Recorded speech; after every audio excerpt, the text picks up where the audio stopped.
जय श्री कृष्णा। राधे राधे दोस्तों। भक्ति और श्रद्धा से भरे इस पावन चैनल भक्ति साधना में आप सभी का हार्दिक स्वागत है।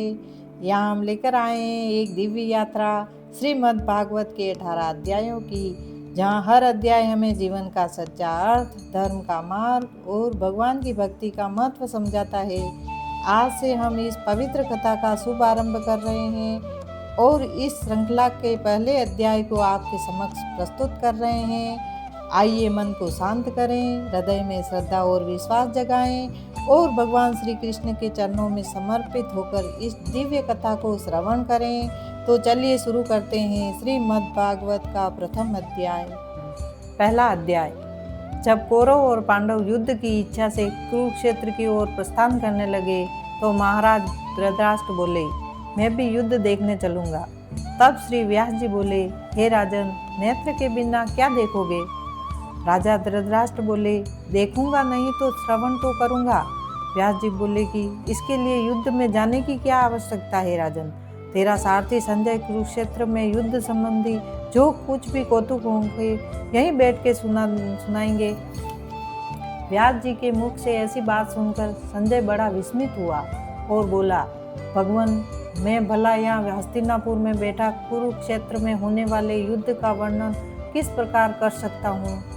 हे संजय, व्यास जी बोले, मेरी कृपा से तुझे यहाँ ही सब कुछ दिखाई देगा। मैं तुझे दिव्य दृष्टि प्रदान करता हूँ। व्यास जी के इतना कहते ही संजय की दिव्य दृष्टि बुद्धि दिव्य हो गई। अब आगे महाभारत का कौतुक कहते हैं, सो सुनो। 7 अक्षौणी सेना पांडवों की ओर से 11 अक्षौणी सेना कौरवों की, दोनों सेनाएं एकत्रित होकर कुरुक्षेत्र की भूमि में पहुंच गई। तब धृतराष्ट्र ने संजय से पूछा, हे संजय, धर्म क्षेत्र कुरुक्षेत्र में मेरे व पांडु पुत्रों की क्या स्थिति है? मुझे सब कुछ बताओ। महाराज, आपके पुत्र दुर्योधन ने पांडवों की सेना को देखा, फिर गुरु द्रोणाचार्य के समीप जाकर बोले, हे आचार्य, देखिए, आपके बुद्धिमान शिष्य द्रुपद पुत्र धृष्टद्युम्न ने पांडवों की सेना की कैसी व्यूह रचना की है। उसके सहित इस सेना में बड़े बड़े योद्धा हैं। मैं आपको पांडवों की सेना के मुख्य योद्धाओं के विषय में बताता हूँ।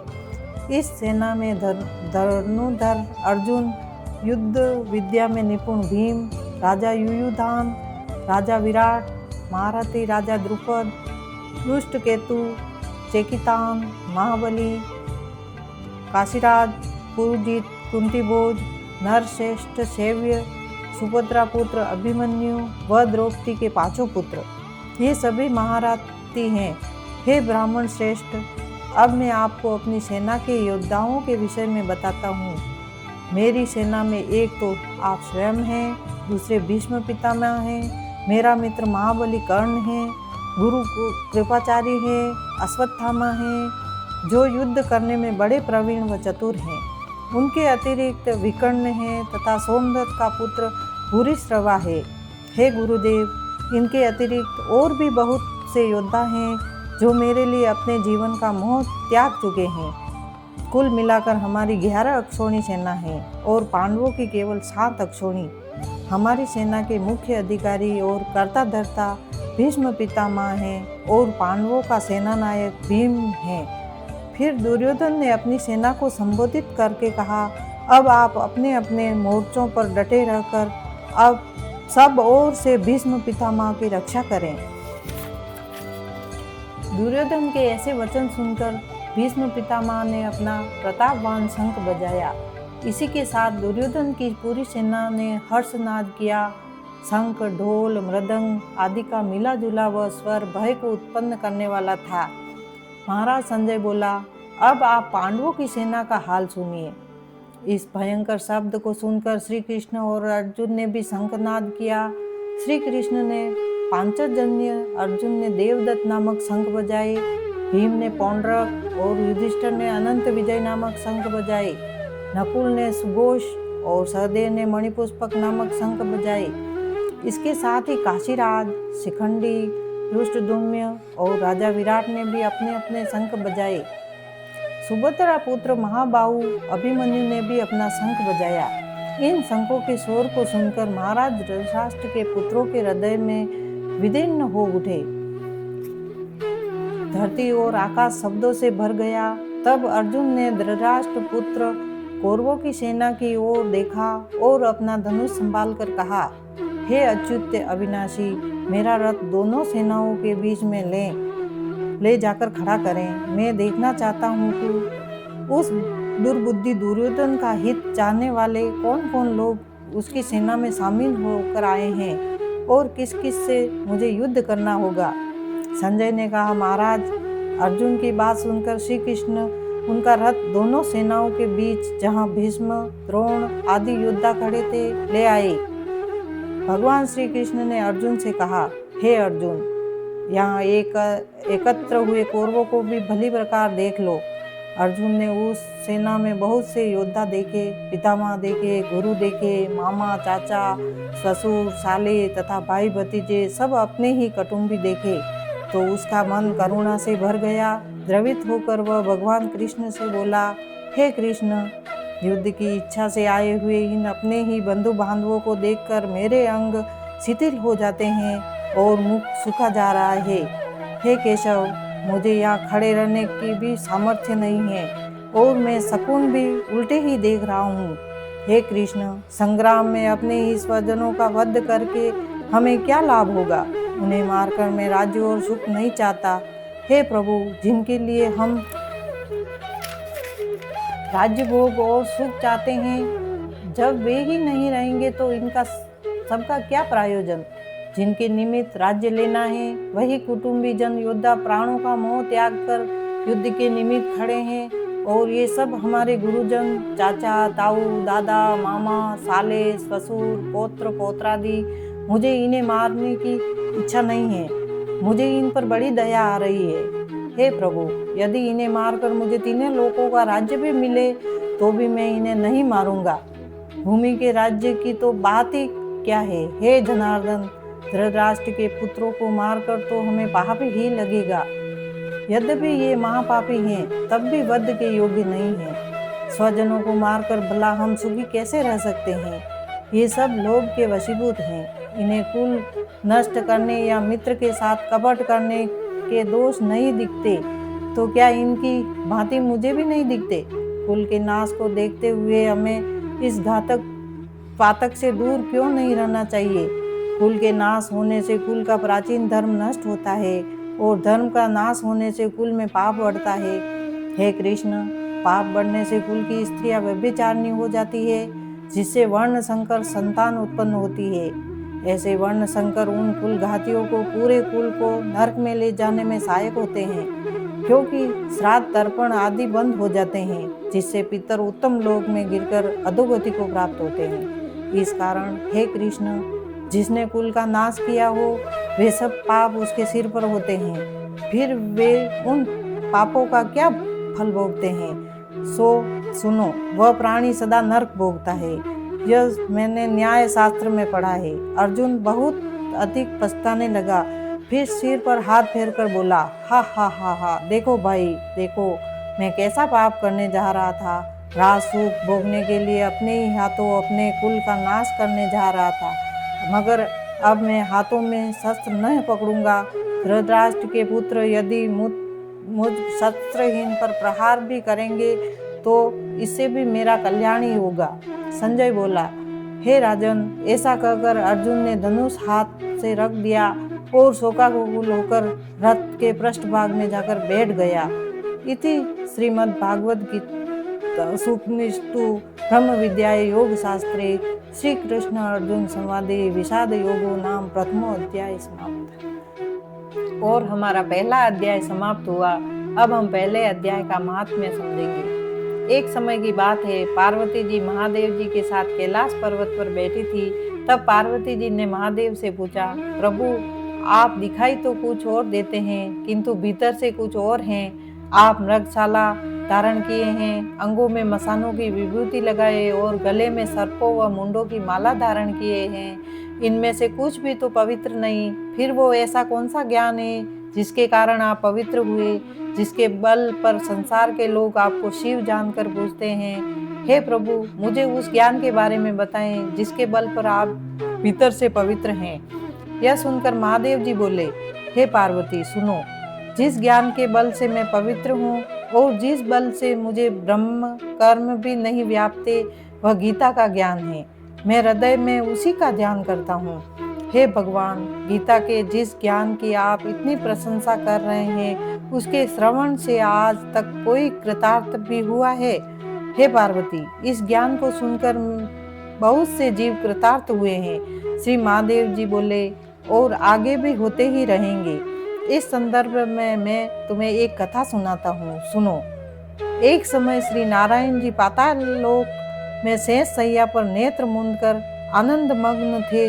श्री लक्ष्मी जी उनके पांव दबा रही थी। उस समय श्री लक्ष्मी जी ने पूछा, हे प्रभु, आप तो 14 लोगों के ईश हैं, क्या आपको भी निद्रा व्याप्ति है? निद्रा और आलस तो तामसी प्राणियों को व्यापते हैं, जबकि आप तो त्रिगुणातीत हैं, नारायण और प्रभु वासुदेव हैं। आपको नेत्र मूंदे देखकर मुझे बड़ा आश्चर्य हो रहा है। तब श्री हरि बोले, सुनो लक्ष्मी, मुझे न निद्रा व्याप्ति है और न आलस। मैं तो शब्द रूप तो भगवत गीता में जो ज्ञान है, उस ज्ञान के आनंद में मग्न रहता हूँ। वह एक ऐसा ज्ञान है जिसके उपजने से जीव सदा आनंद में रहता है, उसे कोई क्लेश या दुख नहीं व्यापता। मेरे 24 साकार रूप अवतारों में गीता शब्द रूप भी मेरा एक अवतार है। इस गीता में मेरे अंग इस प्रकार हैं। गीता के पहले से 5 तक अध्याय मेरा मुख है, अगले 5 अध्याय मेरी भुजाएं हैं, 5 अध्याय मेरा हृदय और मन है, 16 अध्याय मेरा उदर है, 17वां अध्याय मेरी जंघाएं हैं और 18वां अध्याय मेरे चरण हैं। गीता के जितने भी श्लोक हैं वे सब मेरी नाड़ियां हैं, अक्षर मेरे रोम हैं। ऐसी मेरी जो शब्द रूपी गीता है, उसका अर्थ मैं हृदय में विचारता हूँ और आनंदित रहता हूँ। हे लक्ष्मी, मैं तुम्हारे द्वारा चरण दबाने से उत्पन्न आनंद में नहीं बल्कि गीता के ज्ञान के आनंद में मग्न रहता हूँ। हे प्रभु, यदि गीता का ज्ञान इतना ही निर्मल और आनंद देने वाला है तो कृपा कर मुझे बताएं कि कौन कौन से जीव इसे सुनकर कृतार्थ हुए हैं। हे सुवर्णा लक्ष्मी सुनो। श्री हरि विष्णु भगवान बोले, गीता के ज्ञान को सुनकर बहुत से जीव कृतार्थ हुए हैं। गीता के अध्याय का महात्म्य तो पीछे कहूँगा, पर पहले श्लोक का श्रवण करो।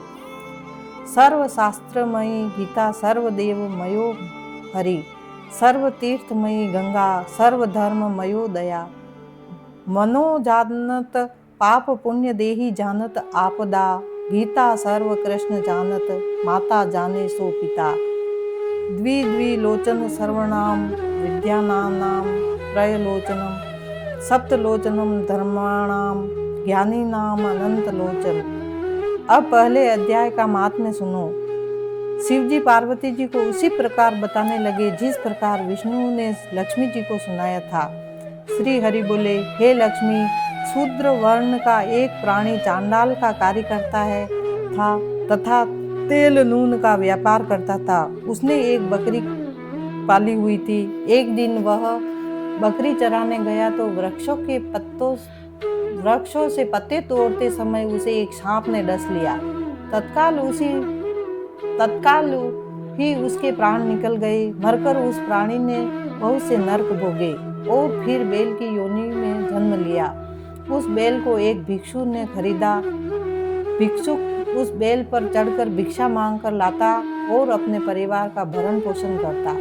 रात्रि होने पर उसे घर के द्वार पर बांधकर थोड़ा सा भूसा उसके आगे डाल देता। भूसा इतना थोड़ा था कि बैल का ठीक से पेट भी नहीं भरता था। इसी प्रकार कई दिन गुजर गए और एक दिन भूख का मारा वह बैल रास्ते में गिर पड़ा। वह मरने को था मगर उसके प्राण नहीं छूट रहे थे। नगर के लोग उसे देखते और द्रवित होकर ईश्वर से उसकी मुक्ति की प्रार्थना करते। कोई उसे अपने तीर्थ का फल दे रहा था, कोई व्रत उपवास का, मगर बैल के प्राण नहीं छूट रहे थे। एक दिन एक गणिका वहां आई। उसने लोगों से पूछा तो सभी ने बताया इसके प्राण अटक पड़े हैं। लोगों ने अनेक पुण्यों का फल इसको अर्पण किया, किंतु इसकी मुक्ति नहीं होती। तब घणिका बोली, मैंने जो कर्म किया है उसका फल मैं इसके निमित्त करती हूँ। उसके इतना कहते ही बेल की मुक्ति हो गई। तब उसने एक ब्राह्मण के घर जन्म लिया। पिता ने उसका नाम सुशर्मा रखा। जब वह बड़ा हुआ तो उसके पिता ने ही उसे शिक्षा दीक्षा दी। वह बड़ा ही सुंदर युवक था और उसे अपने पूर्व जन्म की भी स्मृति थी। बड़ा होने पर उसने सोचा कि मुझे उस घणिका के दर्शन करने चाहिए। वह उसके घर गया और पूछा, क्या तू मुझे पहचानती है? नहीं, घणिका ने कहा। तू कौन है और तेरी क्या पहचान है? मैं विप्र हूँ। विप्र तू? विप्र और मैं वेश्या? मैं वही बेल हूँ जिसे तूने अपने पुण्य दिया था। तेरे पुण्य के कारण ही मैं बेल की योनि छोड़कर विप्र योनि को प्राप्त हुआ हूँ। मैं उस पुण्य के विषय में जानना चाहता हूँ जो तूने मेरे निमित्त किया था। हे विप्र घणिका ने कहा, अपनी जानकारी में तो मैंने कोई पुण्य नहीं किया। हाँ, मेरे घर में एक तोता था। वह सुबह सुबह सवेरे कुछ पढ़ता था, वही मैं सुनती हूँ और उसी का फल मैंने तेरे निमित्त दिया था। तब विप्र ने उस तोते से पूछा, हे तोते, तू सवेरे सवेरे क्या पढ़ता है? तोते ने कहा, मैं पिछले जन्म में विप्र का पुत्र था। तब पिता ने मुझे गीता के पहले अध्याय का पाठ सिखाया था। एक दिन मैंने अपने गुरु की निंदा कर दी, जिस कारण गुरु ने मुझे शाप दे दिया। उसके शाप से मैं तोता हुआ। एक दिन एक बहेलिया मुझे पकड़कर ले गया और एक ब्राह्मण के हाथों बेच दिया। वह ब्राह्मण अपने पुत्र को नित्य गीता का प्रथम अध्याय पढ़ाया करता था। उसी से मैंने यह पाठ सीख लिया। फिर एक दिन उस ब्राह्मण के घर एक चोर आया और वहां धन आदि न पाकर मेरा पिंजरा ही उठा लाया। वह चोर इस घणिका का मित्र था। उसने मुझे इसे सौंप दिया। सो मैं नित्य प्रति गीता जी के पहले अध्याय का पाठ करता हूँ और यह सुनती है, मगर यह नहीं जानती कि मैं क्या पढ़ता हूँ। इसने इसी पाठ का फल तेरे निमित्त किया था। तब विप्र ने युवक से कहा, हे तोते, तू भी विप्र है। मेरे आशीर्वाद से तेरा कल्याण हो। हे लक्ष्मी। इसके इतना कहते ही उस तोता की मुक्ति हो गई और उस घणिका ने भी उसी क्षण से भले कर्म ग्रहण किए। वह नित्य प्रति स्नान करती और गीता जी के पहले अध्याय का पाठ करती। इसी कारण क्या ब्राह्मण और क्या क्षत्रिय, क्या शूद्र, सभी उस वेश्या की पूजा करने लगे। हे लक्ष्मी, श्री विष्णु भगवान बोले, जो अनजाने में भी गीता का प्रथम अध्याय श्रवण करे उसे भी मुक्ति मिलेगी। और इसका क्या फल कहूँ, इसका फल तो अतुल है। यह मैंने तुमसे गीता के प्रथम अध्याय का महात्म्य कहा है। बोलो सच्चिदानंद भगवान की जय। जय श्री कृष्णा। आज के इस पावन श्रीमद् भागवत के प्रथम अध्याय का यही समापन होता है। आशा है कि इस दिव्य कथा से आपको शांति, भक्ति और एक नई प्रेरणा मिली होगी। कल हम लेकर आएंगे श्रीमद् भागवत का द्वितीय अध्याय, तो जुड़े रहिए हमारे साथ इस आध्यात्मिक यात्रा में। अगर आपको यह वीडियो पसंद आया हो तो इसे लाइक करें, अपने परिवार और मित्रों के साथ शेयर करें और ऐसे ही भक्ति से भरे वीडियो के लिए हमारे चैनल भक्ति साधना को सब्सक्राइब करना न भूलें। भगवान श्री कृष्ण की कृपा आप सभी पर बनी रहे। राधे राधे।